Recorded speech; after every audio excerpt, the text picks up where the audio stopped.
তোমার নাম কি? আমার নাম নীরব। নীরব, স্কুলে যাও?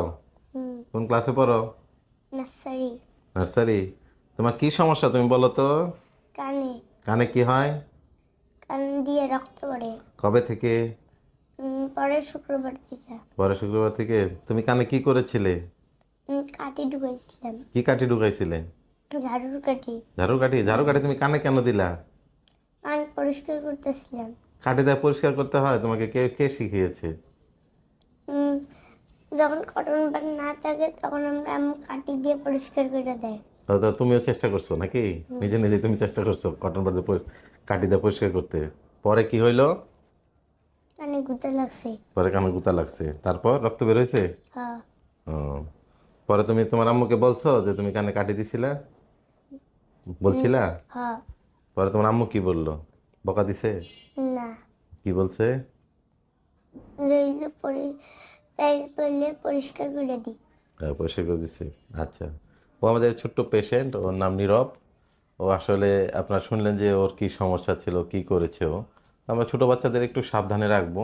আমরা যেন এইসব কাঠি দিয়ে, ওর মা খুঁচিয়েছিল সেই জন্য ও চেষ্টা করেছে। আসলে এই ধরনের কাঠি দিয়ে কান খুঁচানো তো মোটেই উচিত না। আমরা বলি ভালো কান থাকলে কটন বাড দিয়ে খুঁচানো উচিত না। সেখানে ওর মা ওকে হয়তো দু একবার শলার কাঠি দিয়ে কান খুঁচিয়েছে, সেজন্য সে ভেবেছে শলার কাঠি দিয়ে কান খুঁচালে বোধহয় আমার কানটা একটু ভালো লাগবে বা কিছু একটা ময়লা থাকলে সেটা পরিষ্কার হবে। তো শিশুদের সামনে আমরা এমন কিছু করব না যেটা সে শিখে যায়, খারাপ কিছু করব না। একান্তই চুলকানো যদি দরকার হইতো বা ময়লা পরিষ্কার করা দরকার হতো তাহলে সেক্ষেত্রে আমরা এখানে ওর মা কটন বাড ইউজ করলেও হয়তো সেই জিনিসটা করতো না। তো আমরা এই এই বিষয়গুলো একটু খেয়াল রাখবো। আসলে দেখি ওর কানে আসলে এখন কি সমস্যা হলো। যেহেতু আহ, ওর কানে, ও তোমার কানে এখন কি অসুবিধা হয়? উম, যখন এগুলো ময়লা পরিষ্কার হলে বেশি ঢুকে হ্যাঁ, হ্যাঁ। তখন হইলে ব্যথা লাগে। আচ্ছা, ব্যথা লাগে। তাহলে ওর কান দিয়ে হচ্ছে এখন ময়লা আসতেছে, পুষ পানি আসতেছে, প্লাস হচ্ছে ওর একটু ব্যথাও লাগে। সেই জন্য সে আমার কাছে আসছে এবং সে বাসায় বলেছে তার সাথে কি কি হয়েছিল। তো আমরা একটু দেখি, তোমার ভালো কানটা একটু দেখি, আগে দেখাও। হ্যাঁ, ভালো কানটা দেখি। হ্যাঁ, ওর এই কানটা ভালোই আছে, এই কানে একটু ময়লা আছে। হ্যাঁ, ওর এই কানে এই সমস্যা হচ্ছে যে ওর কান একদম পুজে ভরে আছে। ওর কান দিয়ে আসলে পুজ আসতেছে, এখন পুজ পানিগুলো আসতেছে এবং এই পুজটা একটু গন্ধ আছে। তো এটা আসলে ওর ওর কানে কি আর কোনো ওষুধ দিয়েছিলেন আপনারা? না, কানে কোনো ওষুধ দেন আমি আচ্ছা, খাওয়াইছিলাম ওষুধ ওষুধগুলো। খাইছিল। ওর হচ্ছে আমরা দেখতে পাচ্ছি ওর কান দিয়ে এখন পুজ পানি আসতেছে। তো ওর রোগ নির্ণয় করা মোটামুটি আমার শেষ। ওর এই রোগ নির্ণয়ের জন্য আসলে তেমন কোনো পরীক্ষার দরকার নেই, আমি কোনো পরীক্ষা করাচ্ছি না। আমি দেখতে পাচ্ছি যে ওর কান দিয়ে পুজ আসতেছে।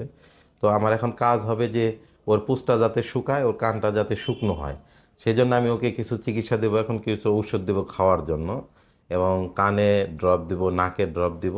এগুলো দিলে হয়তো 1-2 সপ্তাহের মধ্যে কানটা শুকাবে। শুকানোর পর আমরা দেখতে পাবো যে আসলে ওর কানের মধ্যে যে ছিদ্রটা আছে, যেখান থেকে আসলে পুজটা বের হচ্ছে, তো ওই ছিদ্রটা কত বড় আছে। ছিদ্রটা দেখার পর পরবর্তী চিকিৎসা আমরা পরে নির্ধারণ করব যে আসলে ওর ছিদ্রটার উপর নির্ভর করবে যে ওর ছিদ্রটা আসলে এই ওষুধেই আস্তে আস্তে সময়ের সাথে সাথে ঠিক হয়ে যাবে নাকি অপারেশন লাগবে, সেটা আমরা পরে সিদ্ধান্ত নেব।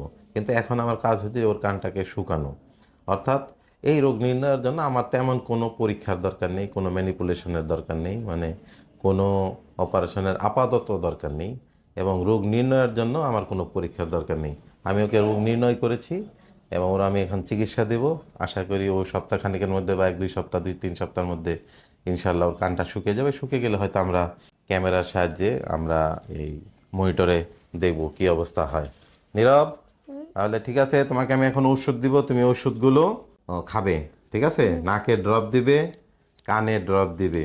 কানে ড্রপ দেওয়ার আগে কানটা সুন্দর করে তোমার মামনিকে বলবে 3-4টা কটন বার দিয়ে ভালো করে পরিষ্কার করে তারপরে কানের ড্রপ দিবে। ঠিক আছে, মানে কানের পুষ পানিটা একটু কমিয়ে তারপর কানের ড্রপ দিবে। বুঝতে পেরেছ?